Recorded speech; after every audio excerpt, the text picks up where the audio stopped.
Hello first year physical geography students, good morning. आज आपको आकस्मिक बहिर्जात बल अर्थात भूकंप के बारे में बताया जाएगा। सामान्य परिचय। भूपटल पर परिवर्तन लाने वाली आंतरिक शक्तियों में भूकंप एक महत्वपूर्ण आकस्मिक प्रक्रिया है। भूकंप का शाब्दिक अर्थ है पृथ्वी या पृथ्वी के किसी भाग का कंपायमान होना। विश्व भर में प्रतिदिन लगभग 50 भूकंप आते हैं, किंतु इसके बारे में हमें पता नहीं चलता है। जब जन धन की हानि हो या भूकंप सूचना केंद्र से ये जानकारी प्रसारित हो। अमेरिका के कोलोराडो के डेनवर स्थित भूकंप सूचना केंद्र में विश्व के किसी भी भाग में आने वाले भूकंप की जानकारी उपलब्ध रहती है। ये केंद्र 1973 से लगातार काम कर रहा है। भूकंप को अनेक विद्वानों ने परिभाषित किया है। जैसे होम्स महोदय ने बताया कि भूगर्भिक सेलों के विक्षोभ के स्रोत से उठने वाले लहरदार भूकंप को भूकंप कहते हैं। प्रेस एवं सीवर के शब्दों में भूकंप पृथ्वी सतह की तीव्र दोलायमान गति है जो अकस्मात एवं भ्रंश के सहारे विकिरित हुई भूकंपीय लहरों के गुजरने से उत्पन्न होती है। सारांश में हम कह सकते हैं कि भूगर्भिक हलचलों के कारण भूपटल पर होने वाले कंपन ही भूकंप है। भूकंप के कारण भूकंप प्राय पृथ्वी के कमजोर अव्यवस्थित भूपटल के सहारे अधिक आते हैं, किंतु विगत वर्षों में स्थिर एवं दृढ़ भूखंडों पर आए भूकंपों ने इस तथ्य को नकार दिया। विभिन्न भूकंप क्षेत्रों के अध्ययन तथा भूकंप विज्ञान के साक्ष्यों के आधार पर भूकंप आने के निम्न कारण बताए जा सकते हैं। पहला है प्लेट विवर्तनिकी क्रिया ही भूकंप का मुख्य कारण है। अधिकांश भूकंपीय घटनाएं विभिन्न प्लेटों के किनारों के सहारे घटित होती हैं। प्लेट विवर्तनिकी सिद्धांत के अनुसार स्थल मंडल अनेक कठोर एवं दृढ़ प्लेटों से निर्मित हैं।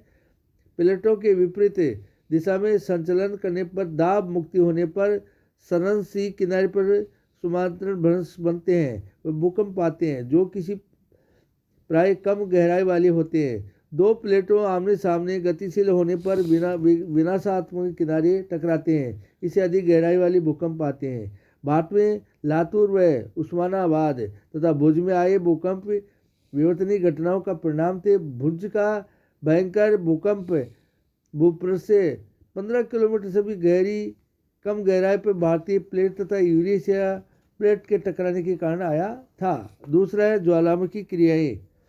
अधिकांश भूकंप ज्वालामुखी क्रिया पेटियों में आते हैं। ज्वालामुखी क्रियाएं भूकंप का आपस में गहरा संबंध है। ज्वालामुखी उद्गार के समय प्राय भूकंप आते हैं।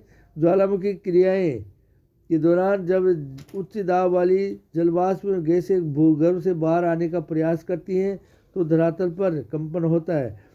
ऐसे क्षेत्रों में ज्वालामुखी क्रिया के साथ अथवा ज्वालामुखी उद्गार के बिना भी भूकंप आते रहते हैं। एटना, क्राकाटोआ, विसुवियन आदि ज्वालामुखी विस्फोटों के समय विनाशकारी भूकंप आए थे। तीसरा, जलवाष्प में गैसों की क्रियाशीलता। जब दरारों या अन्य किसी कारण से सतही जल पृथ्वी की गहराइयों तक चला जाता है तो वह अत्यधिक तापमान के कारण जलवाष्प में गैसों में बदल जाता है। ऐसी उच्च दबाव वाली वाष्प मिश्रित गैसें पृथ्वी की सतह की ओर आने का मार्ग ढूंढती हैं। फलस्वरूप भूपटल के नीचे धक्के लगने लगते हैं तथा भूतल पर भूकंप आते हैं। चौथा, भू संतुलन की अव्यवस्था। पृथ्वी के अधिकांश भागों में भू संतुलन संबंधी थोड़ी बहुत अव्यवस्था पाई जाती है, किंतु कुछ भागों में ऐसे हैं जहाँ की गगनचुंबी पर्वत एवं निचले भाग या गहरे सागर पास स्थित हैं। ऐसे भागों में संतुलन की अव्यवस्था सबसे अधिक पाई जाती है। इसी कारण वहाँ पुनः संतुलन की स्थिति स्थापित करने की दिशा में भूगर्भ में आंतरिक शक्तियों एवं भूतल पर समतल स्थापक शक्तियों द्वारा निरंतर प्रभावी क्रियाएं होती रहती हैं। इसे कई बार भू सतह पर भूकंप भी आ जाते हैं। जापान में आने वाले अधिकांश भूकंप भू संतुलन में ऐसी अव्यवस्थाएं परिवर्तनता का ही परिणाम माने जाते हैं। पांचवा है रीढ़ या चट्टानों का लचीलापन सिद्धांत। प्रत्येक चट्टान में थोड़ी मात्रा में धीमी गति से होने वाले खिंचाव, बिछाव एवं दबाव को सहन करने की क्षमता होती है। इसी आधार पर डॉक्टर रीड महोदय ने चट्टानों में प्रत्यांचय पुनश्चलन सिद्धांत प्रस्तुत किया, जिसके अनुसार चट्टानों पर क्षमता से अधिक तनाव व दबाव की स्थिति आ जाती है तो चट्टानें सहन नहीं कर पाती हैं, टूट जाती हैं। यही नहीं, ऐसी टूटी हुई चट्टानें पुनः खिंचकर अपनी पुरानी स्थिति में आने लगती हैं। लचीलेपन के प्रभाव से ही धीमी गति के दबाव व बिछाव को चट्टानें सहन करके दबती या खिंचती रहती है। पर्वतों में परिवलन एवं गिरवा खंडों में चट्टानों का वलन इसी का परिणाम है।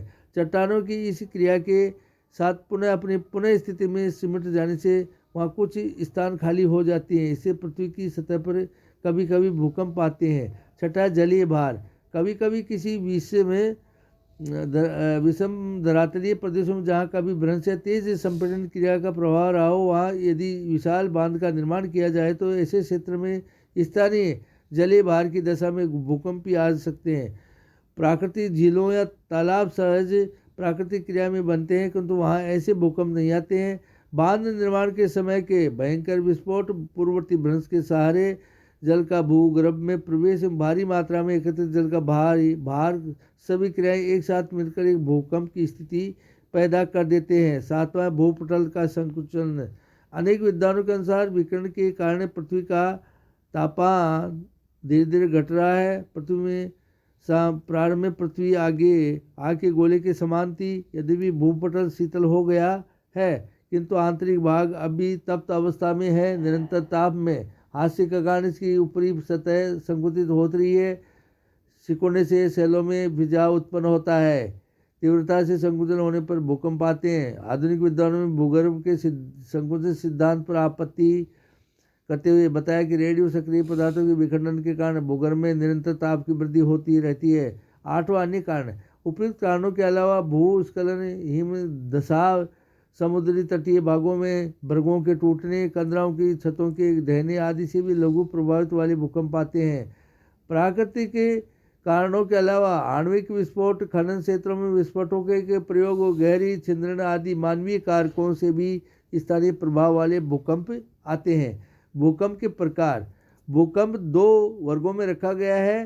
पहला है मानवीय क्रियाओं से उत्पन्न भूकंप। इन्हें बनावटी या कृत्रिम भूकंप भी कहते हैं। ऐसे भूकंप स्थानीय प्रभाव वाले हल्के धक्कों की भांति होते हैं। उत्खनन के समय भारी विस्फोट करने पर निकटवर्ती भाग कुछ क्षणों के लिए हल्का कंपन महसूस कर सकते हैं। भूमिगत आणविक परीक्षण तथा बम विस्फोट से भी भूकंप जैसा आभास हो सकता है। दूसरा, प्राकृतिक कारणों से उत्पन्न भूकंप। सामान्य प्राकृतिक कारणों से आने वाले भूकंप को ही भूकंप कहते हैं। विविध प्रकार की प्राकृतिक घटनाओं से भूतल पर कंपन होने लगता है। इस आधार पर भूकंप चार प्रकार के होते हैं। पहला है ज्वालामुखी भूकंप। जब किसी स्थल या केंद्रीय उद्गार द्वारा ज्वालामुखी विस्फोट होता है तो उस समय तेज गति से गैस व लावा निकलने से वहाँ भूकंप आ सकता है। इसी भांति मैग्मा एवं इससे संबंधित गैसें जब तेज गति से दौड़ती हुई चट्टानों पर विशेष दबाव व तनाव डालती हैं तो उसके प्रभाव से भूतल पर भूकंप आ सकता है। सामान्यतः ऐसे भूकंपों का प्रभाव 200 से 300 वर्ग किलोमीटर क्षेत्र में रहता है, किंतु क्राकाटोआ जैसे विस्फोट से उत्पन्न भूकंप तरंगें, समुद्र में उठी ज्वारीय लहरों का प्रभाव हजारों किलोमीटर की दूरी तक महसूस किया जा सकता है। दूसरा है विवर्तनिक भूकंप, टेक्टोनिक अर्थक्वेक्स। इन्हें संरचनात्मक भूकंप भी कहते हैं। ये भूगर्भ की विवर्तनिक हलचलों के कारण उत्पन्न होते हैं। इनके प्रभाव से 5 से 20 किलोमीटर के मध्य चट्टानों में संपीड़न एवं तनाव की दशाएं प्राय कार्य करती हैं। चट्टानें अपने मूल स्थान से ऊपर नीचे अथवा क्षैतिज रूप से ही इधर उधर होने लगती हैं। इससे भूगर्भ एवं भूतल में भ्रंश घाटी, ब्लॉक पर्वत बनते हैं। पेरू में स्विचिचेस, जापान में लियोनादी आदि ऐसे ही भूकंप थे। तीसरा है पातालीय भूकंप। जब भूकंप की उत्पत्ति भूगर्भ में अधिक गहराई पर हो तो उसे पातालीय भूकंप कहते हैं। सामान्यतः ऐसे भूकंप का मूल 300 से 700 किलोमीटर की गहराई पर होता है। ऐसे भूकंप की उत्पत्ति एवं विशेष शक्तियों के बारे में बहुत कम ज्ञान है। स्पेन के सिएरा नेवादा क्षेत्र में आए भूकंप का उद्गम भूपटल से 630 किलोमीटर गहराई पर था। चौथा है भू संतुलन से संबंधित भूकंप। पृथ्वी के कमजोर भागों में जैसे परिप्रशांत प्रदेश एवं अल्पाइन क्रम के पर्वतीय प्रदेशों में भू संतुलन अव्यवस्थित रहने से इस प्रकार के भूकंप आते हैं। धन्यवाद।